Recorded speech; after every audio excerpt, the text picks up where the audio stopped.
ദൈവനാമത്തിന് നന്ദിയോടെ സ്തോത്രം ചെയ്യുന്നു. പ്രാർത്ഥന എന്ന വിഷയത്തെക്കുറിച്ച് നാം പഠിക്കുമ്പോൾ നമുക്ക് മാതൃകയായിട്ട് ഉള്ള വ്യക്തി അത് നമ്മുടെ കർത്താവായ യേശു ക്രിസ്തുവാണ്. അത് ബൈബിളിൽ ആദ്യോടന്തം നമുക്ക് കർത്താവായ യേശു ക്രിസ്തുവിൻ്റെ മാതൃക താൻ എപ്രകാരമാണ് പ്രാർത്ഥിച്ചത് എന്നുള്ളത് നമുക്ക് കാണുവാൻ കൊണ്ട് കഴിയും. ഒരു വേദഭാഗം ഞാൻ വായിക്കുവാൻ തക്കണം ആഗ്രഹിക്കുന്നു. ഫിലിപ്പിയർക്കെഴുതിയ ലേഖനം 2-ാം അധ്യായം അതിൻ്റെ 5-ാം വാക്യം ഇപ്രകാരം വായിക്കുന്നത്: ക്രിസ്തുയേശുവിലുള്ള ഭാവം തന്നെ നിങ്ങളിൽ ഉണ്ടായിരിക്കട്ടെ. ഒരു പക്ഷേ ഇത് പ്രാർത്ഥന കൊണ്ടുള്ള ബന്ധത്തിൽ അല്ലായിരിക്കാം, എങ്കിലും നമ്മുടെ ഏത് ജീവിത രീതിയിലേക്ക് നാം നോക്കുകയും പഠിക്കുകയും ചെയ്യുമ്പോൾ അതിനൊരു ഭാവം ഉണ്ടായിരിക്കണം, ഒരു സ്വഭാവം ഉണ്ടായിരിക്കണം. അത് നമ്മുടെ കർത്താവായ യേശു ക്രിസ്തുവിൻ്റെ സ്വഭാവം ആയിരിക്കണം എന്നുള്ളതാണ് ഇവിടെ നമുക്ക് കാണുവാൻ കഴിയുന്നത്. ക്രിസ്തുവേശുവിലുള്ള സ്വഭാവം തന്നെ നിങ്ങളിലും ഉണ്ടായിരിക്കട്ടെ. അങ്ങനെയെങ്കിൽ നാം പ്രാർത്ഥനയ്ക്കായിട്ട് കൂടി വരുമ്പോൾ, പ്രാർത്ഥനയെപ്പറ്റി നാം പഠിക്കുമ്പോൾ നമുക്ക് ഒരു മാതൃകാ വ്യക്തിയായിട്ട് ഉള്ളത് നമ്മുടെ കർത്താവായ യേശു ക്രിസ്തുവാണ്. ആ കർത്താവായ യേശു ക്രിസ്തു പഠിപ്പിച്ചതായിരിക്കുന്ന കാര്യങ്ങൾ, എപ്രകാരമാണ് താൻ ഈ ലോകത്തിൽ ജീവിച്ചത്, എപ്രകാരമാണ് പ്രാർത്ഥിപ്പാനായിട്ട് പഠിപ്പിച്ചത്, എപ്രകാരമാണ് അപ്പോസ്തലന്മാർ പ്രാർത്ഥനയെ പറ്റി പറഞ്ഞിട്ടുള്ളത്, അത് നമുക്ക് മനസ്സിലാക്കി അതനുസരിച്ചായിരിക്കണം നമ്മുടെ പ്രാർത്ഥന ജീവിതം നയിക്കേണ്ടത് എന്നുള്ളത് ഈ സമയത്ത് ഞാൻ പറയുവാൻ കൊണ്ടും ആഗ്രഹിക്കുകയാണ്. 1-2 വേദഭാഗത്തിനോടുള്ള ബന്ധത്തിൽ 1 തെസ്സലോനിക്കർ ലേഖനം 5-ാം അധ്യായം 17-ാം വാക്യം 1 തെസ്സലോനിക്കർ 5-ാം അധ്യായം 17-ാം വാക്യം ഇവിടെ നമുക്ക് കാണുന്നത്: ഇടവിടാതെ പ്രാർത്ഥിപ്പീൻ എന്ന് പറയുമ്പോൾ പ്രാർത്ഥനയ്ക്ക് ഉത്തരം താമസിച്ചാലും നമ്മൾ പ്രാർത്ഥിച്ചുകൊണ്ടിരിക്കണം. മാത്രമല്ല, പ്രാർത്ഥനയിൽ ദൈവത്തെ നമുക്ക് സമ്പൂർണ്ണമായിട്ട് ആശ്രയിക്കണം.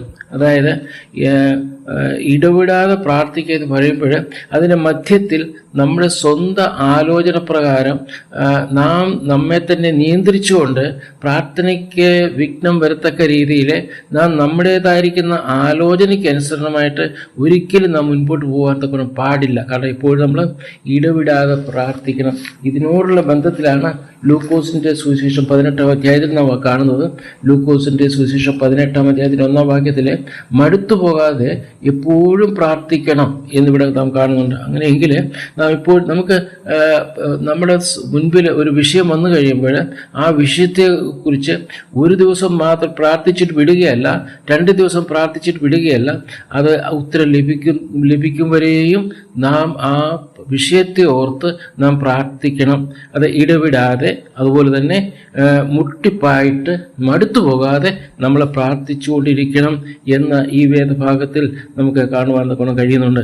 അതുപോലെ തന്നെ പഴയ നിയമത്തിലേക്ക് നാം കടന്നു വരുമ്പോൾ 1 രാജാക്കന്മാർ അതിൻ്റെ 18-ാം അധ്യായത്തിൻ്റെ 42-ാം വാക്യം നാം വായിക്കുമ്പോൾ അവിടെ ഇപ്രകാരമാണ് വായിക്കുന്നത്: ആഹാബ് ഭക്ഷിച്ച് പാനം ചെയ്യേണ്ടതിന് മല കയറിപ്പോയി.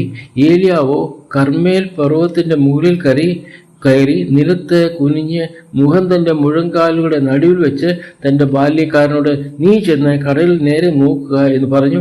അവൻ ചെന്ന് നോക്കിയിട്ട് ഒന്നുമില്ല എന്ന് പറഞ്ഞു. ഇവിടെ നമുക്ക് പറയുന്നത് ഏലിയാവ് ആഹാ രാജാവിൻ്റെ മുൻപിൽ ആദ്യത്തെ വിജയം തന്നെ തനിക്ക് ലഭിച്ചു. ആദ്യത്തെ വിജയം തന്നെ ലഭിച്ചതിന് ശേഷം താൻ കർമ്മേൽ പർവ്വതത്തിലേക്ക് പോവുകയും അവിടെ പ്രാർത്ഥിക്കുകയും ചെയ്യുന്നതായിട്ടാണ് നമുക്ക് കാണുവാൻ കഴിയുന്നത്. ആ ഒരു വിജയം വരിച്ചത് കൊണ്ട് താൻ എന്നാൽ അത് മതി, ഇനി അല്പസമയം റെസ്റ്റ് എടുക്കാം, അല്പസമയം വിശ്രമിച്ചതിന് ശേഷം പിന്നീട് നോക്കാം, ദൈവം ഏതാണ് അല്പം തീർച്ചയായിട്ടും പ്രവർത്തിക്കും, പ്രവർത്തനത്തിൻ്റെ ആരംഭത്തിൽ എനിക്ക് വിജയം ലഭിച്ചു, ഇനി തീർച്ചയായിട്ടും ദൈവം പ്രവർത്തിക്കും എന്നുള്ള ചിന്താഗതിയോടുകൂടി പ്രാർത്ഥനയ്ക്ക് അല്പം പോലും പ്രാർത്ഥനയിൽ മടുത്തു പോകാതെ കർമ്മേൽ പർവ്വതത്തിലേക്ക് കടന്നു പോവുകയും അവിടെ പ്രാർത്ഥിക്കുകയും ചെയ്യുന്നതായിട്ടാണ് നമുക്ക് കാണുവാൻ കഴിയുന്നത്.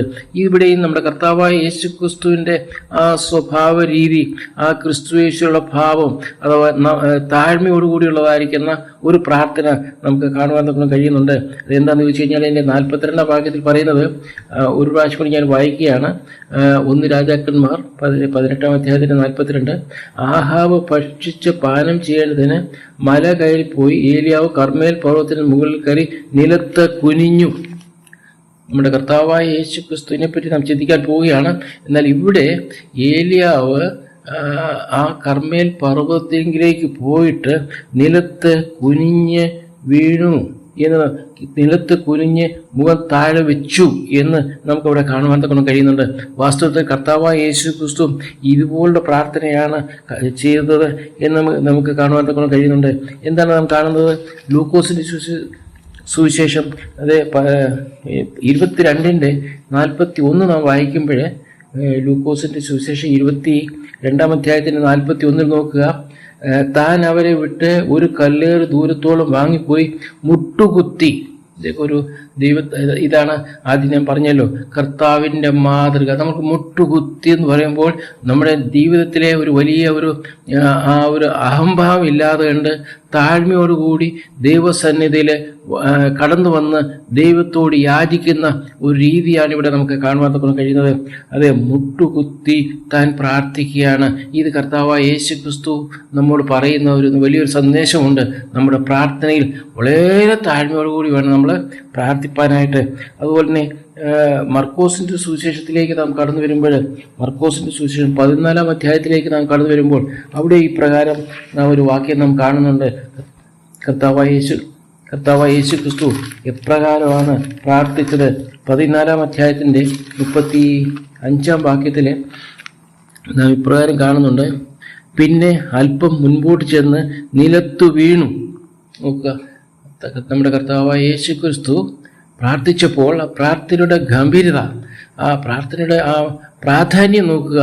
പ്രാർത്ഥനയ്ക്ക് എത്രമാത്രം താൻ വില കൊടുത്തു നോക്കുക. താൻ നിലത്ത് വീണ് പ്രാർത്ഥിച്ചു നമ്മുടെ കർത്താവായ യേശു ക്രിസ്തു.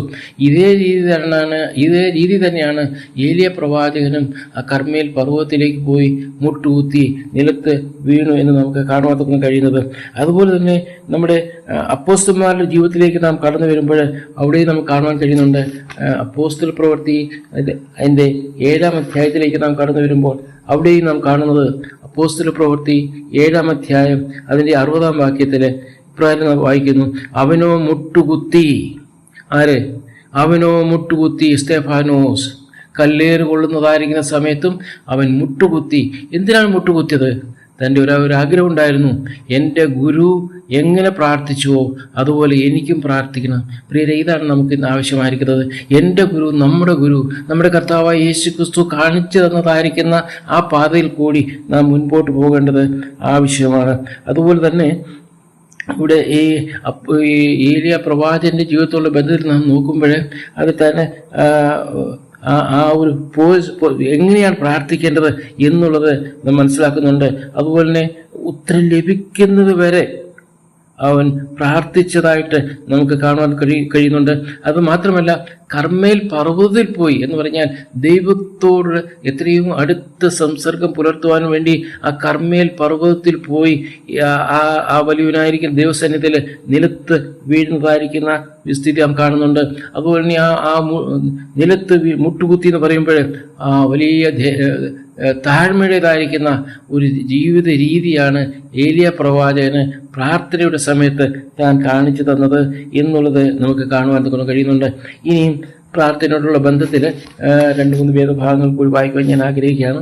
അപ്പോസ്തല പ്രവൃത്തി 16-ാം അധ്യായത്തിലേക്ക് നാം കടന്നു വരുമ്പോൾ, അപ്പോസ്തല പ്രവൃത്തി 16-ാം അധ്യായത്തിൻ്റെ 25-ാം വാക്യം ഇപ്രകാരമാണ്. 25-ാം വാക്യത്തിൽ, അർദ്ധരാത്രിക്ക് പൗലോസും ശീലാസും പ്രാർത്ഥിച്ചു, ദൈവത്തെ പാടി സ്തുതിച്ചു, തടവുകാർ ശ്രദ്ധിച്ചു കൊണ്ടിരുന്നു. നോക്കുക, ഈ പ്രാർത്ഥനയുടെ ഒരു വിശേഷത കണ്ടോ? അതേ, കാരാഗ്രഹത്തിൽ കിടക്കുകയാണ്. അതേ സമയം എപ്പോഴാണ്?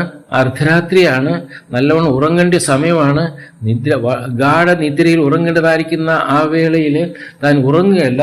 അർദ്ധരാത്രിയിൽ പൗലോസും ശീലാസും പ്രാർത്ഥിച്ചു, ദൈവത്തെ പാടി സ്തുതിച്ചു എന്ന് മാത്രമല്ല, അവിടെ വേറൊരു കാര്യം കൂടെ പറയുന്നുണ്ട്.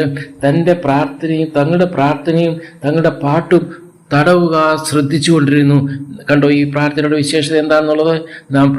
നമുക്ക് പ്രാർത്ഥിക്കേണ്ടതിനായിട്ട് ഒരു സമയമുണ്ട്. ഒരുപക്ഷെ അത് അർദ്ധരാത്രി ആയിരിക്കാം. എന്തിനാണ് അർദ്ധരാത്രി? ഏകാന്തതയിൽ ആരുമില്ലാത്തതായിരിക്കുന്ന സമയത്ത് കണ്ണുനീരൊഴുക്കി ഹൃദയം നുറുക്കത്തോടുകൂടി പ്രാർത്ഥിക്കുന്ന പ്രാർത്ഥന തീർച്ചയായിട്ടും ദൈവം കേൾക്കും. അതാണ് ഇവിടെ നമുക്ക് കാണുവാൻ കഴിയുന്നത്. അപ്പോസ്തലനായ പ്രിയപ്പെട്ടവർ കാരാഗ്രഹത്തിൽ കിടന്നുകൊണ്ട് പ്രാർത്ഥിക്കുന്നു, പാട്ടുപാടുന്നു, സ്തുതിക്കുന്നു. മാത്രമല്ല, ഈ പ്രാർത്ഥനയുടെയും സ്വരം, ഈ പാട്ടിൻ്റെയും സ്വരം തടവുകാർ അത് ശ്രദ്ധിച്ചുകൊണ്ടിരുന്നു എന്നുള്ളത് നമുക്ക് കാണുവാൻ കഴിയും. ഇതാണ് പ്രിയരെ കർത്താവിൻ്റെ സ്വഭാവം, മാതൃക നമുക്ക് കാട്ടി തന്നിരിക്കുന്നത്. അപ്പോസ്തലന്മാർ കാട്ടി തന്നിരിക്കുന്നത് ഇതാണ്. ഈ രീതിയിലാണ് നാമും പ്രാർത്ഥിക്കേണ്ടത്. അതുപോലെ തന്നെ അവിടെ ഒരു പിറുപിറുക്കില്ല, ഒന്നുമില്ല, ഒരു കംപ്ലൈൻ്റ് ഇല്ല, ഒന്നുമില്ല. ദൈവസന്നിധിയിൽ സ്തുതിക്കുക എന്ന് പറയുമ്പോൾ എന്താണ്? ദൈവമേ, എനിക്ക് ഈ കാരാഗ്രഹം തന്നതിൽ എനിക്കൊരു പിറുപിറുപ്പില്ല. എനിക്ക് എങ്ങനെയെങ്കിലും ജാമ്യം എടുത്ത് എന്നെ ആരെങ്കിലും ഒന്ന് വിടുവിച്ചിരുന്നെങ്കിൽ അതൊന്നുമല്ല. ദൈവത്തെ സ്തുതിക്കുക എന്ന് പറയുമ്പോൾ എന്തുവാ? ഈ ഒരു കാരാഗ്രഹം കിടക്കുന്നത് കൊണ്ട് കർത്താവെ സ്തോത്രം എന്ന് പറയുന്ന ആ ഒരു രീതി, ഇതാണ് വിശ്വാസികളായിരിക്കുക നമ്മുടെ ജീവിതത്തിൽ ഉണ്ടാകേണ്ടത്. അതിൻ്റെ 7-ാം അധ്യായത്തിൻ്റെ 60-ാം വാക്യത്തിലേക്ക് നാം കടന്നു വരുമ്പോൾ അവിടെ ഒരു വാക്ക് കാണുന്നുണ്ട്. 7-ാം അധ്യായത്തിൻ്റെ 60-ാം വാക്യത്തിൽ നാം വായിച്ച വേദഭാഗമാണ് ഈ വിഷയത്തോടുള്ള ബന്ധത്തിൽ. അവനോ മുട്ടുകുത്തി, കർത്താവേ, അവർക്ക് ഈ പാവം നിർത്തരുതേ എന്ന് നിലവിളിച്ചു. കണ്ടോ, ആർക്കു വേണ്ടിയാണ് പ്രാർത്ഥിക്കുന്നത്? നാം പലപ്പോഴും നമ്മുടെ ഭൗമിക ആവശ്യങ്ങൾക്ക് വേണ്ടിയാണ് പ്രാർത്ഥിക്കുന്നത്.